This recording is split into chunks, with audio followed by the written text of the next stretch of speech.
பக்கத்து வீட்டுக்கு ஒரு வாஷிங் மிஷின் வந்துருச்சுன்னு வைங்க, அவ்வளவுதான், அதுல இருந்து தொலைஞ்சான். இவன் வீட்டுக்கு அதே வாஷிங் மிஷின் வர்ற வரைக்கும் அந்த அம்மா தூங்கவே செய்யாது.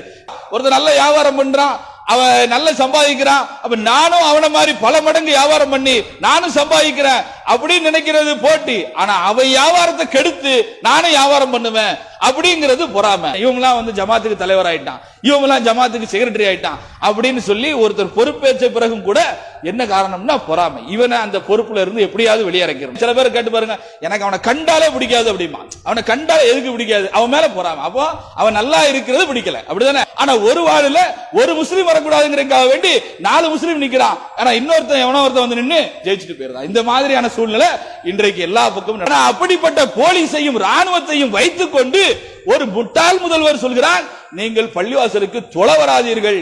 பள்ளிவாசல போர்வை போட்டு மூடி வச்சிருக்கான். இந்த அநியாயத்தை எங்கேயாவது பார்த்திருப்போமா? நஹ்மதுஹு வ நஸ்தஈனுஹு வ நஸ்தக்ஃபிருஹு வ நு'மினு பிஹி வ நதவக்கலு அலைஹி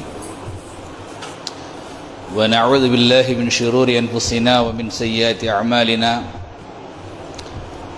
من يهده الله فلا مضل له ومن يضلله فلا هادي له وأشهد أن لا إله إلا الله وحده لا شريك له وأشهد أن محمدا عبده ورسوله اللهم صل على محمد وعلى آل محمد كما صليت على إبراهيم وعلى آل إبراهيم إنك حميد مجيد اللهم بارك على محمد وعلى آل محمد كما باركت على إبراهيم وعلى آل إبراهيم إنك حميد مجيد أعوذ بالله من الشيطان الرجيم بسم الله الرحمن الرحيم ولقد خلقنا الإنسان من صلصال من حمإ مسنون والجان خلقناه من قبل من نار السموم. அன்பிற்குரிய இஸ்லாமிய சகோதர சகோதரிகளே, அல்லாஹ்வினுடைய மாபெரும் கிருபையினால் அவனுடைய இறை இல்லத்திலே அமர்ந்தவர்களாக அவனுடைய கடமையை நிறைவேற்றியவர்களாக கூடியிருக்கிறோம். சத்தியத்தை பேசுவதும் கேட்பதும் மிகவும் கஷ்டமாக இருக்கக்கூடிய இந்த காலகட்டத்தில் அல்லாஹ் நம்மை எல்லாம் ஒரு நிம்மதியான சூழலில் அமர்ந்தவர்களாக சத்தியத்தை பேசவும் கேட்கவும் ஏற்பாடு செய்து தந்த அந்த வல்லோனை புகழ்ந்தவனாக என்னுடைய உரையை ஆரம்பம் செய்கின்றேன். அல்ஹம்துலில்லாஹ். அன்பிற்குரிய சகோதர சகோதரிகளே, இன்றைய தினம்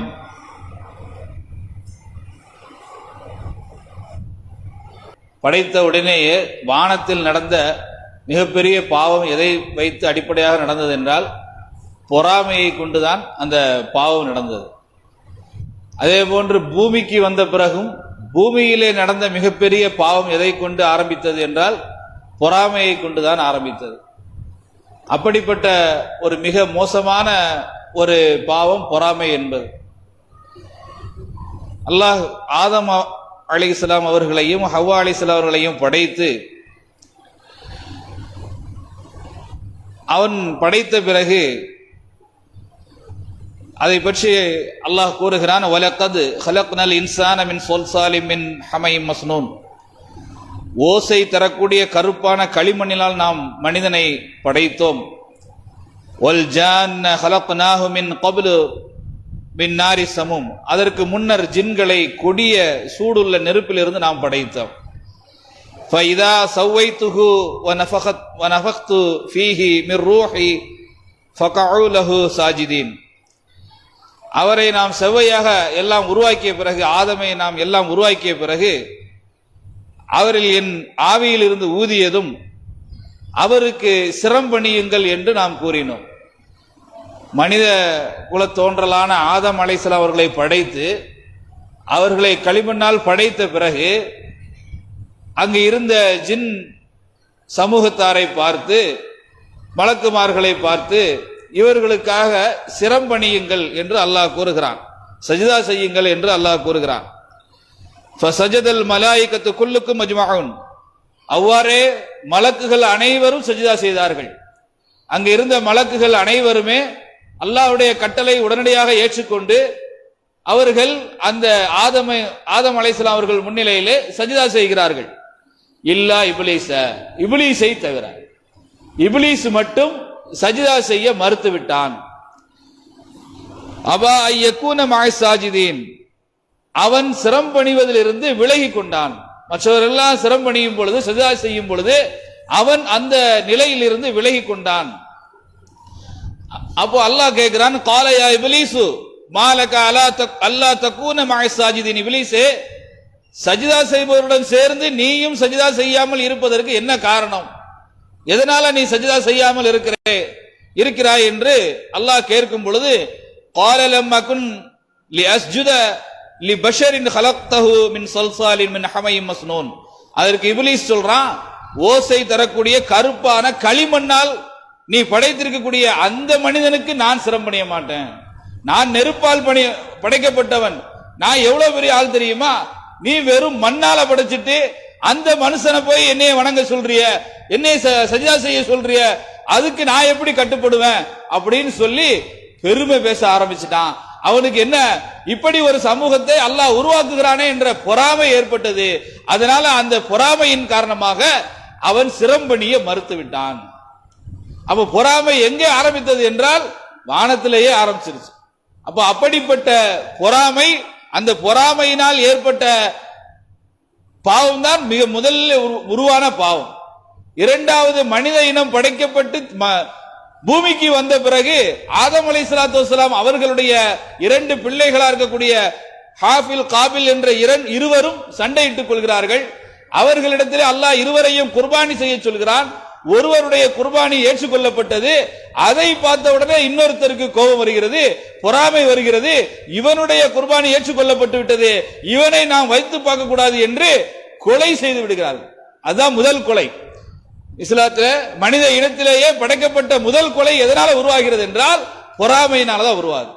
அவரை பார்த்து இவர் பொறாமைப்படுறான், என்னுடைய குர்பானி ஏற்றுக்கொள்ளப்படவில்லை, அவருடைய குர்பானி ஏற்றுக்கொள்ளப்பட்டு விட்டது என்று பொறாமைப்பட்டு அவரை கொலை செய்கிறான். ஒரு மனிதனுடைய பொறாமைங்கிற எண்ணம் கொலை செய்ய கூட கொண்டு போய் விட்டுரும். நம்ம சர்வ சாதாரணமா எல்லா சம்பவமே பொறாமையில செய்யறோம். எல்லோருமே காலையில எழுந்ததுல இருந்து இரவு வரைக்கும் பாத்தீங்கன்னா ஒவ்வொரு விஷயமும் எந்த அளவிற்குன்னா, ஹாபில் காபில் யாரு? கூட பிறந்த அண்ணன் தம்பி. கூட பிறந்த அண்ணன் தம்பிக்குள்ளே பொறாமை ஏற்படும். நம்ம வெளியில யாரையோ பார்த்து இல்ல, பக்கத்து வீட்டுக்காரரையோ நண்பரையோ பிறரையோ பார்த்து இல்ல, கூட பிறந்த அண்ணன் தம்பிகள் மீது பொறாமை. தன்னுடைய அண்ணனுக்கு கிடைத்த வாய்ப்பு தனக்கு கிடைக்காமல் போய்விட்டதே என்று பொறாமை. அப்படிப்பட்ட அண்ணனை கொலை செய்ய கூட தயாராகிவிட்டார்கள். ஆக இது போன்ற இந்த பொறாமை எப்படி கொண்டு போய் நம்ம நிப்பாட்டின்னு சொன்னா, கூட பிறந்த அண்ணன் தம்பின்னு கூட பார்க்காது, கூட பிறந்த அக்கா தங்கச்சின்னு கூட பார்க்காது. பொறாமை நமக்கு மத்தியில உருவாயிருச்சுன்னு சொன்னா அழிக்கணும். இன்னைக்கு நம்ம எல்லாரும் போல இருந்துட்டா பரவாயில்லை. 2 நண்பர்கள் 4 நண்பர்கள் இருக்கிறாங்கன்னு சொன்னா 4 பேர் ஒன்னு போல இருந்துட்டா பரவாயில்லை, ஒன்னு போல பொருளாதாரத்துல இருந்துட்டா பரவாயில்லை, அல்லது ஒரு பதவியில அங்கீகாரத்துல சமூக அந்தஸ்துல ஒன்னு போல இருக்கிற வரைக்கும் பிரச்சனையே கிடையாது. எப்போ ஒருத்தனுக்கு பணம் வருதோ அப்போ அந்த மிச்சம் உள்ளவங்களுக்கு எல்லாத்துக்கும் பொறாமை வந்துடும். எப்போ ஒருத்தனுக்கு பதவி வருதோ அப்போ அந்த மிச்சம் உள்ளவங்க எல்லாருக்கும் பொறாமை வந்துடும். அப்போ ஒருத்தனுடைய பதவி, பணம், அந்தஸ்து அல்லது அழகு, இது அல்லது ஒரு பெண், இது போன்ற சூழ்நிலைகள் பிறரை பொறாமைப்படுத்தக்கூடிய சூழ்நிலைக்கு தள்ளிறாப்போ அவனுக்கு என்னப்பா பெரும் பணக்காரன் ஆயிட்டான், அர்த்தராத்திரில மழை பெய்யுது அவனுக்கு அப்படின்னு ஒவ்வொருத்தரும் ஒவ்வொரு மாதிரி அந்த பணம் திடீர்னு ஒருத்தருக்கு அல்லாஹ் செல்வத்தை கொடுத்திருப்பான். உடனே நம்ம என்ன செய்யறோம், அவனை பார்த்து பொறாமைப்பட்டு அவனுக்கு என்னப்பா ராஜாவாயிட்டான், திடீர்னு எங்க இருந்து பணம் வந்ததுன்னே தெரியல, நேத்து வரைக்கும் நல்லா அவன் ஹலாலாவோட சம்பாதிச்சிருப்பான், என்ன தவறு இருந்திருக்காது. ஆனா நம்ம மனசுல என்ன வேணும், அது ஒரு வருஷத்துல திடீர்னு வெளிநாட்டு போயிட்டு ஒரு வீட்டை கட்டிட்டோம்னா அப்ப கண்டிப்பா அங்க எதையோ ஆட்டையை போட்டுதான் வந்திருப்பான். ஒரு வருஷத்துல எப்படி வீட்டை கட்ட முடியும், 2 வருஷத்துல எப்படி வீட்டை கட்ட முடியும்? அப்ப இந்த மாதிரி அடுத்தவர்களை பார்த்து பொறாமைப்படுவது, அவன் என்ன கஷ்டப்பட்டிருக்கான்னு தெரியாது, அவன் அங்க பகல் முழுவதும் கிடந்து வேலை செஞ்சு இரவு முழுவதும் ஓட்டி வேலை பார்த்து எப்படியாவது தன்னுடைய பிள்ளைகளுக்கு கொண்டு போய் சேர்க்க வேண்டும், சொந்த ஊரிலே நாம் ஒரு நிலம் வாங்க வேண்டும், சொந்த ஊரிலே ஒரு வீடு கட்ட வேண்டும், சமூகத்திலே நாம் ஒரு அந்தஸ்தாக நடமாட வேண்டும் என்பதற்காக பகலும் இரவும் உழைத்து சம்பாதித்து கொண்டு வீடு கட்டும் பொழுது நாம என்ன செய்யறோம், அவ்வளவு சர்வ சாதாரணமா அவனுக்கு என்னப்பா எங்க இருந்தாலும் துட்டு வந்திருக்கும், எவனையாவது ஏமாத்திட்டு வந்திருப்பான், அதனால அவனுக்கு திடீர்னு பணம் வந்துருச்சு அப்படின்னு அப்ப இது எதுல இருந்து வருது? இந்த வாசகம் எதுல இருந்து வருது? இந்த வார்த்தை எப்படி நமக்கு தோணுதுன்னா அவன் மீது இருக்கக்கூடிய பொறாமை. திடீர்னு ஒருத்தன் வாரான், வண்டி வாங்கிடுறான், என்னடா வண்டி எப்படி வந்துச்சு, அவனுக்கு எங்க இருந்தாலும் வந்திருக்கும். இப்படி ஒவ்வொன்னு எது வந்தாலும் சரி அவன் சம்பாதித்து உழைத்து வாங்கியிருப்பான், கஷ்டப்பட்டு வாங்கியிருக்காங்கிறத நம்ம ஏத்துக்கிறதே கிடையாது. ஏன்னா அவன் மீது இருக்கக்கூடிய பொறாமை. அந்த பொறாமை நம்மள என்ன செய்ய நினைக்கும்னா இவன் ஏதோ ஒரு தப்பான வழியில தான் சம்பாதிக்கிறான் அப்படிங்கிற ஒரு எண்ணத்தை உருவாக்கிறோம். அதே போல ஒருவேளை சரியான வழியில சம்பாதிக்கணும்னா அந்த வழி எப்படி இருக்குன்னு கண்டுபிடிக்கணும்னு ஆராய்ச்சி பண்ணுவான். ஒருத்தர் நல்ல வழியிலே சம்பாதிக்கிறான், இவன் எப்படி இந்த பணத்தை சம்பாதிச்சான், யாரு கூட போனான், எப்படி இதை உருவாக்குனான், இதை எப்படி கெடுக்கிறது நினைப்பான். முதல்ல எப்படி சம்பாதிக்கிறான் எப்படின்னு கண்டுபிடிச்சு நம்மளும் அது மாதிரி அப்படி போட்டி போட்டு செஞ்சுட்டா கூட பரவாயில்லை.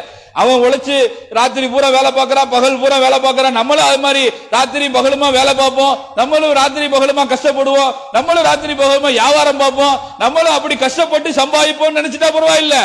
இவன் என்ன நினைப்பான்னா அப்ப இவன் ராத்திரி பகலுமா சம்பாதிச்சு இப்படி செய்யறான, இதை எப்படி கெடுக்கிறது, இவன் வியாபாரத்தை எப்படி கெடுக்கிறது, இவன் வளர்ச்சியை எப்படி கெடுக்கிறது, அல்லது 4 பையங்க இருக்காங்கன்னா ஒருத்தர் நல்ல படிக்கிறான்னா அவன் படிப்பை எப்படி கெடுக்கிறது, அவனை எப்படி நல்ல மார்க் வாங்க விடாம தடுக்கிறது அப்படின்னு 4 பேருக்கு பார்த்தீங்கன்னா நீ மார்க் வாங்கினா எங்க வாப்பா என்னை திட்டுவாரு, நீ மார்க் வாங்கினா எங்க அத்தா என்னை சத்தம் போடுவாரு, அப்ப நீனு எங்க கூட விளையாடவா, நீனு என் கூட ஊர் சுத்தவா, நீனு என் கூட மாடு மேய்க்கவா அப்படின்னு சொல்லி இழுத்துட்டு போறான். எதனால?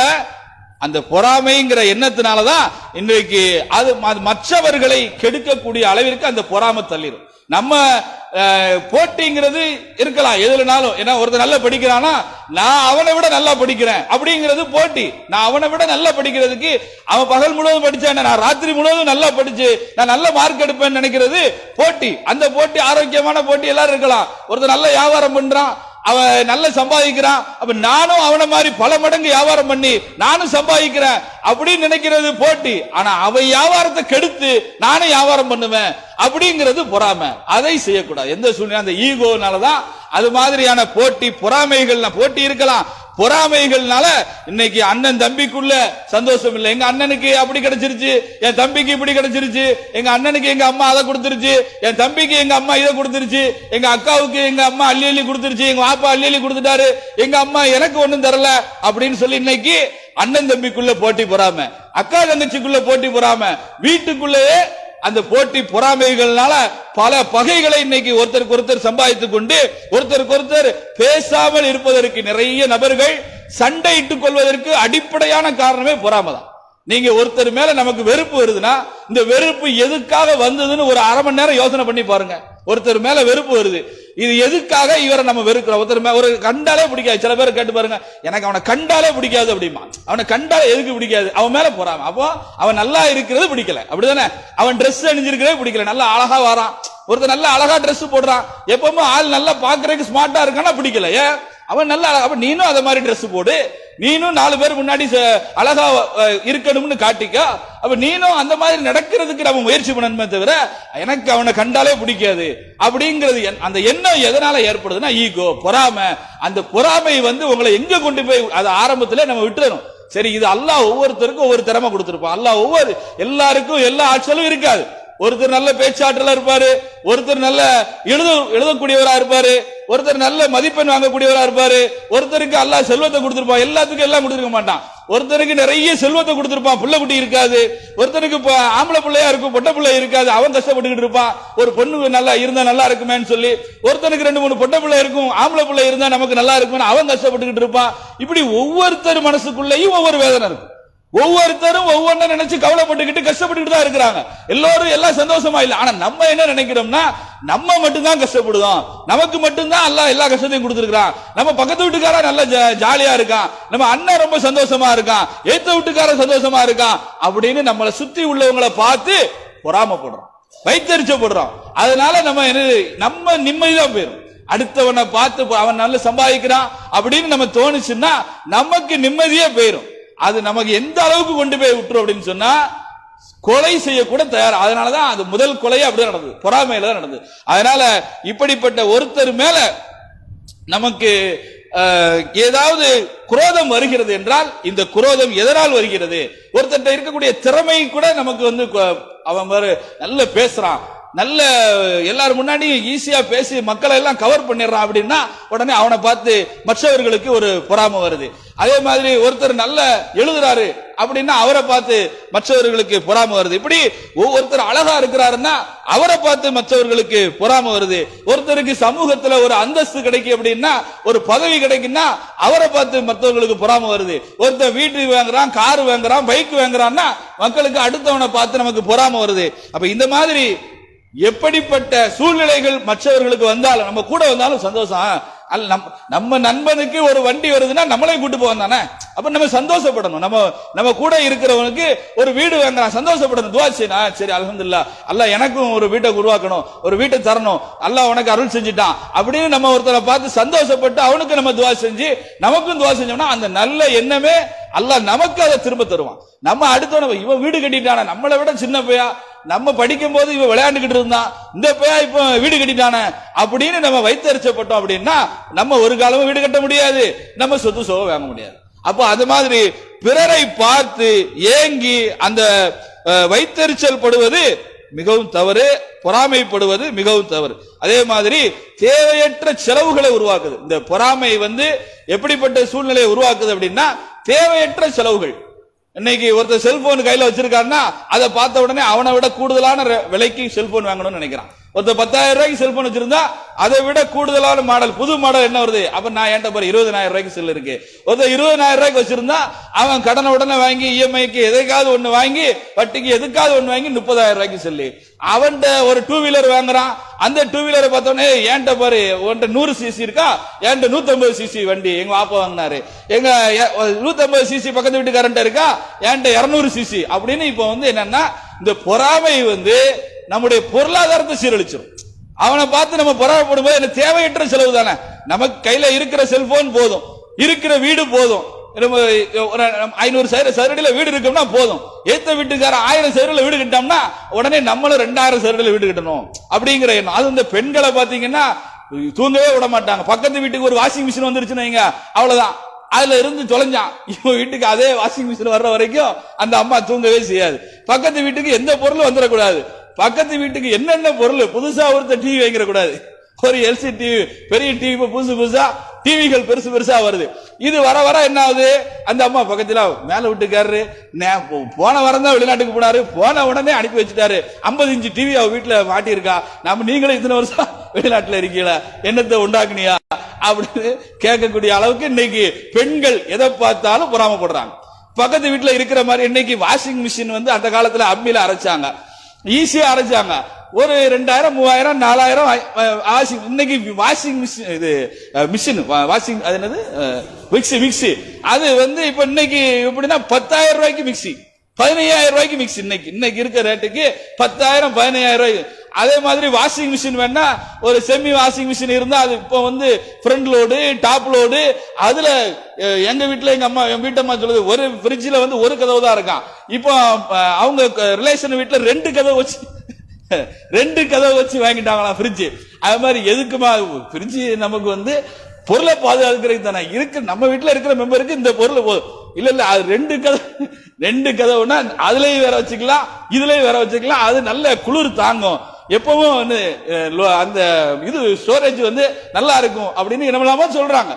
அப்ப என்னன்னா இந்த பெண்கள் பக்கத்து வீடுகள்ல என்னெல்லாம் இருக்கோ அதையெல்லாம் பார்த்துட்டு அவரு வண்டி வாங்கியிருக்காரு, அவரு வீட்டை கட்டிட்டாரு, அவர் அப்படி ஆயிட்டாரு, அது செஞ்சுட்டாங்க, இதை செஞ்சுட்டாங்கன்னு சொல்லி அதே மாதிரி நம்ம வீட்டிலே நடக்கும். அப்போ புரிஞ்சுக்கிடணும், அவரவர் வருமானத்துக்கு தகுந்த மாதிரி அவரவருடைய கணவர்கள் அவர் சூழ்நிலைக்கு தகுந்த மாதிரி அப்பப்போ என்ன தேவையோ வாங்கி கொடுக்கிறாங்க. கணவன்மார்கள் சம்பாதிக்கிறது யாருக்காக? கணவன்மார் ஓடி ஓடி ஓடி சம்பாதிக்கிறாங்க யாருக்காக? வீட்டுக்கு தான், தன்னுடைய மனைவி மக்களுக்கு செய்யறதுக்காக தான். அவன் பதுக்கி வச்சு ஒண்ணும் செய்ய போறது இல்ல. உனக்கு எப்போ தேவையோ அப்ப வாஷிங் மிஷின் வாங்குவான், எப்போ தேவையோ அப்ப 2 வீலர் வாங்குவான், எப்போ 4 வீலர் தேவையோ அப்ப 4 வீலர் வாங்குவான், எப்போ வீடு வேணுமோ அப்ப வீடு வாங்குவான். அதுக்கான சூழ்நிலைகளை அமைச்சுக்கிட்டு அது அந்த தேவைகளை பூர்த்தி செய்யும் போது கண்டிப்பா மனைவி மக்கள் சந்தோஷமாக இருக்கணுங்கிறதுக்காகத்தான் அவன் அல்லும் பகலும் கஷ்டப்படுறாங்க. அப்ப அது எப்ப தேவையோ அன்னைக்கு கண்டிப்பா சேரும். ஆனா நம்முடைய அவசரம், இந்த பெண்களுடைய அவசரம், பக்கத்து வீட்டுல இருக்கு, ஏத்த வீட்டுல இருக்கு, மேல வீட்டுல இருக்கு, அக்கா வீட்டுல இருக்கு, தங்கச்சி வீட்டுல இருக்கு, அப்படிங்கிற அவசரத்தினால இன்னைக்கு எல்லோரும் கடனாளியா இருக்கிறாங்க. யாருமே கடனாளியாக இல்லைங்கிற அளவுக்கு இன்னைக்கு யாருமே இல்லை, நான் உட்பட வச்சுக்கிடுங்களேன். எல்லாருமே கடனாளியா தான் இருக்கு. ஏன்னா நமக்கு தேவைக்கு மீறி ஆசைப்படுறோம். அந்த ஆசையை நம்முடைய மனைவிமார்களும் உருவாக்குறாங்க, பெண்களும் உருவாக்குறாங்க, நாமளும் உருவாக்கிறோம். நாம என்ன நினைக்கிறோம், ஏத்த வீட்டுக்காரனை பார்த்து நம்மளும் அதே மாதிரி கார்ல போகணும், ஏத்த வீட்டுக்காரனை பார்த்து அதே மாதிரி நம்மளும் பெரிய வீடு வாங்கணும், மனம் வாங்கணும் அப்படிங்கிற பொறாமை தேவையற்ற செலவுகள்ல கொண்டு போய் நம்மளை விட்டுரும். அதனால இந்த பொறாமை கூட பிறந்த அண்ணன் தம்பிகள்கிட்டே வரும். இப்ப இல்ல, யாக்கூபு நபி காலத்துல யாக்கூபு நபிக்கு 10 குழந்தைகள், அதுல இரண்டாவது மனைவிக்கு 2 குழந்தைகள், 12 குழந்தைகள் மொத்தம். அப்போ அவர்களுடைய இரண்டாவது மனைவியினுடைய மூத்த மகனாக இருக்கக்கூடிய யூசுப் அலைஹிஸ்ஸலாம் அவர்கள் ஒரு நாள் யாக்கூப் அலைஹிஸ்ஸலாம் அவரிடத்துல சொல்றாங்க, இது கால யூசுப் லி அபீஹி யா அபதி இன்னி ரஅய்து 11 கௌகபன் வஷம்ஸ வல் கமர ரஅய்தும் லி சாஜிதீன். என்னுடைய அருமை தந்தையே, நான் ஒரு கனவு கண்டேன். எப்படிப்பட்ட கனவுன்னு சொன்னா, 11 நட்சத்திரங்களும் சூரியனும் சந்திரனும் எனக்கு சிரம் பணிவதை போன்று நான் உண்மையிலேயே கனவிலே கண்டேன் என்று சொல்லி யூசுப் அலைஹிஸ்ஸலாம் அவர்கள் யாக்கூப் அலைஹிஸ்ஸலாம் அவருடைய தந்தையை பார்த்து சொல்றாங்க. அப்போ நான் ஒரு 11 நட்சத்திரங்கள் என்னை சஜிதா செய்யும்படியாக, நான் சூரியனும் சந்திரனும் சஜிதா செய்யும்படியாக நான் கனவிலே கண்டேன் அப்படின்னு சொல்லி யாக்கூப் அலைஹிஸ்ஸலாம் கிட்ட சொல்லும் பொழுது யாக்கூப் அலைஹிஸ்ஸலாம் சொல்றாங்க, கால யா புனைய லா தக்சுசு ருயாக அலா இஹ்வதிக. என்னுடைய அருமை மகனே, உனது கனவை உன்னுடைய சகோதரத்திலே சொல்லிவிடாதே. யார்கிட்ட சொல்றாங்க? உன்னுடைய கனவை, நீ கண்ட கனவை உன்னுடைய சகோதரர்களிடத்திலே சொல்லிவிடாதே, கூட பிறந்த அண்ணன் தம்பிகள்கிட்ட கூட சொல்லிடாதேங்கிறாங்க. எதுக்காக அப்படிங்கும் போது அதையும் சொல்றாங்க, ஃபயகீது லக கைதன், உனக்கு எதிராக அவர்கள் சதி செய்து விடுவார்கள் அப்படின்னு சொல்றாங்க. அதே மாதிரி அவங்க சதியும் செஞ்சாங்க. அந்த என்ன யாக்கூப் அலைஹிஸ்ஸலாம் கொஞ்சம் அந்த யூசுப் இந்த சம்பவங்களுக்கு பிறகு கொஞ்சம் கூடுதலா அவங்க மேல பாசத்தை செலுத்திட்டு இருந்தாங்க. இதை எப்படியாவது நம்ம இவங்கள்ட்ட இருந்து, தந்தைகிட்ட இருந்து பிள்ளையை பிரிக்கணுங்கிறதுக்காக வேண்டி அந்த சகோதரர்கள் என்ன செஞ்சாங்க, நாங்க ஒரு நாள் வேட்டைக்கு போகும் பொழுது இவங்களை கூட்டிட்டு போறோம்னு சொல்லி கொண்டு போய் கிணத்து, அது ஒரு பெரிய வரலாறு, கொண்டு போய் கிணத்துல தள்ளி அதுக்கப்புறம் அவங்க இன்னொரு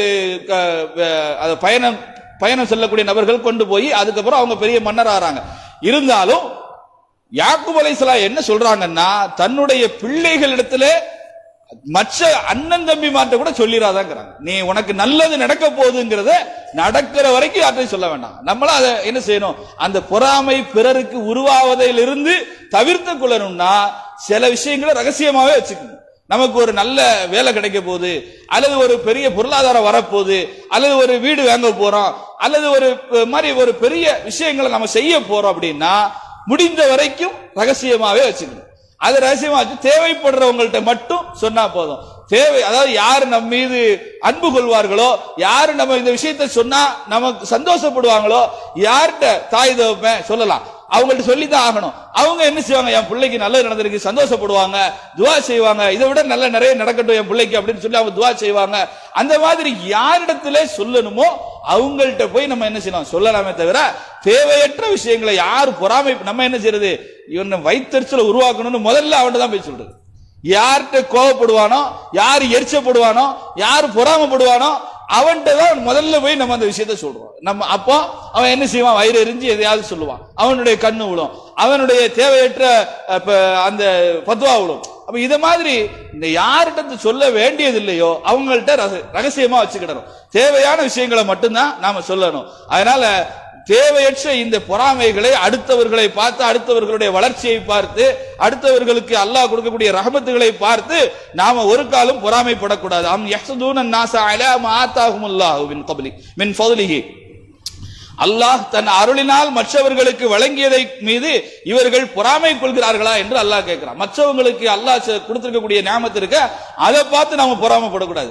ஒருத்தர் நல்ல திடகாத்திரமான உடல் ஆரோக்கியமானவரா இருப்பாரு, நல்ல பாடி பில்டர், அதை பார்த்துட்டு இவன் எப்படி இருக்கா, நம்மளும் இதே மாதிரி பாடி பில்டர் ஆகணும்னு என்ன செய்யக்கூடாது, அவனை பார்த்து பொறாமப்படக்கூடாது. ஆகிறதுக்கு முயற்சி பண்ணலாமே தவிர இவன் எப்படி ஆனா நம்மளும் 4 ஆம்லேட் சாப்பிடுறோம், அவனும் 4 ஆம்லேட் தான் சாப்பிடுறான், எப்படி இவனுக்கு மட்டும் அங்கங்க இப்படி இருக்கு அப்படின்னு எல்லாம் என்ன செய்யக்கூடாது, அடுத்தவனை பார்த்து பொறாமப்படக்கூடாது. நம்ம உருவாக்குறதுக்கு என்ன செய்யறது, அதை தான் நம்ம யோசிக்கணும். அதனால அடுத்தவர்களுக்கு அல்லாஹ் கொடுத்திருக்கக்கூடிய அருளை பார்த்து இவர்கள் பொறாமைப்படுகிறார்களா? இன்னல்லாஹ யர்சுகு மன் யஷாஉ பிகைரி ஹிசாப்.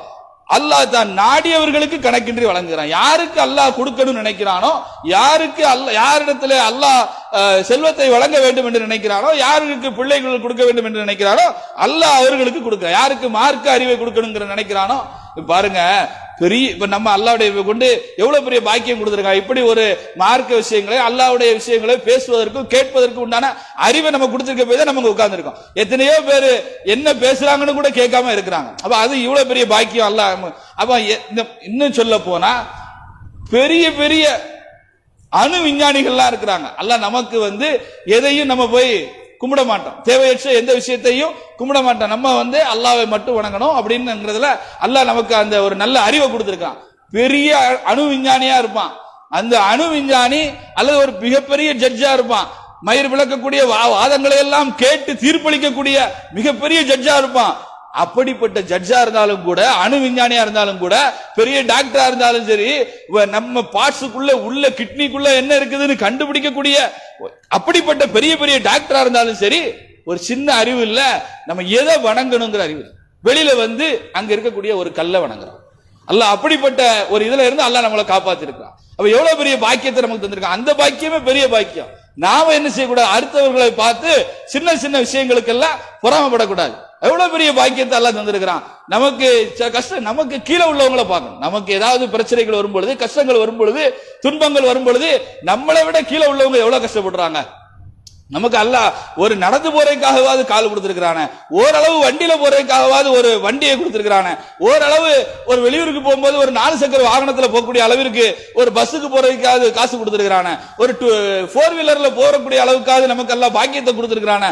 இந்த பாக்கியம் கூட இல்லாம இன்னைக்கும் நடந்து போக முடியாம எத்தனை பேர் இருக்கிறாங்க, சைக்கிள்ல போக முடியாம எத்தனை பேர். இன்னைக்கு சைக்கிளுக்கு தானே செய்யுது, அப்ப சைக்கிள்ல போகக்கூடியவங்க எத்தனை பேர் இருக்கிறாங்க. அல்ல நம்ம 2 வீலர்ல போய்கிட்டு இருக்கிறோமே, நான் நினைச்ச உடனே இங்க இருந்து பஜாருக்கு போயிடுறோம், ஆனா மத்தவங்க நினைச்சாலும் நடந்தான் போக முடியும், சைக்கிள்ல தான் போக முடியும். அப்ப இந்த மாதிரி ஒரு மிகப்பெரிய பாக்கியத்தை அல்லாஹ் நமக்கு கொடுத்திருக்கிறான, அதை பார்த்து நம்ம பெருமை கொள்ளணுமே தவிர, அல்லாஹ்வுக்கு நன்றி செலுத்தணுமே தவிர மற்றவர்களை பார்த்து பொறாமைப்படக்கூடாது. அதே மாதிரி குழந்தைகள், ஒரு சில பேருக்கு அல்லாஹ் ஆம்பளை பிள்ளையை கொடுத்திருப்பான், ஒரு சில பேருக்கு அல்லாஹ் பெண் பிள்ளையை கொடுத்திருப்பான், ஒரு சில பேருக்கு பிள்ளையே இல்லாம கொடுத்திருப்பான். அல்லாஹ் சொல்றான், இல்லாஹி முல்கு ஸமாவாத்தி வல் அர்து, வானங்கள் மற்றும் பூமியின் ஆட்சி அல்லாஹ்வுக்குரியது.